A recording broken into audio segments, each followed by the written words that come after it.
बिस्मिल्लाहिर्रहमानिर्रहीम। अल्लाह ताला ने अपनी कुदरत से सारी कायनात को पैदा किया और इसमें से बाज को बाज पर फोकियत दी। हफ्ते के 7 दिन बनाए और जुम्मतुल मुबारक के दिन को दीगर अयाम पर फोकियत दी।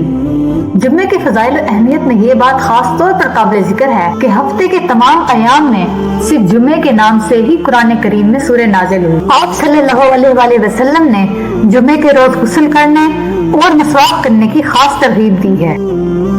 इसी तरह जुम्मतुल मुबारक के दिन सूरह कहफ पढ़ने की भी बड़ी अहमियत है, बल्कि मुख्तलिफ अहदीस ने आप सल्लल्लाहु अलैहि वसल्लम ने जुम्मे के दिन इसे पढ़ने की तरगीब दिलाई है।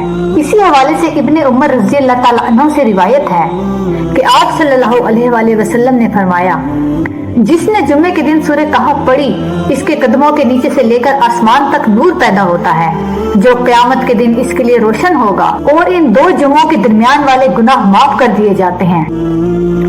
एक और जगह हजरत अबू सईद से मरवी है कि नबी करीम सल्लल्लाहु अलैहि वसल्लम ने फरमाया, जिसने जुम्मे के दिन सूरह कहफ पढ़ी तो इस जुम्मे से दूसरे जुम्मे तक इसके लिए नूर को रोशन कर दिया जाता है। इन हदीसों से मालूम होता है कि सूरह कहफ की जुम्मे के दिन के साथ कोई खास मुनासबत है, जिसकी वजह से इस दिन में से इसकी तिलावत की तरगीब दी गई है। इस सूरह को जुम्मे के दिन गरूब आफ्ताब से पहले किसी भी वक्त पढ़ा जा सकता है, यानी इसे फौरन फजर की नमाज के बाद या जुम्मे की नमाज से पहले पढ़ना जरूरी नहीं, क्योंकि अहदीस में फिल यौमिल जुम्मे का लफ्ज आया है और जुम्मे का दिन गरूब आफ्ताब तक रहता है।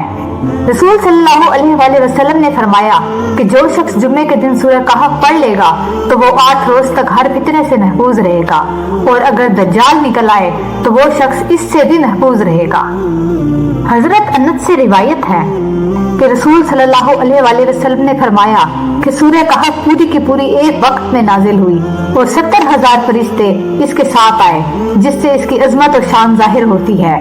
वमा अलैना इल्लल बला।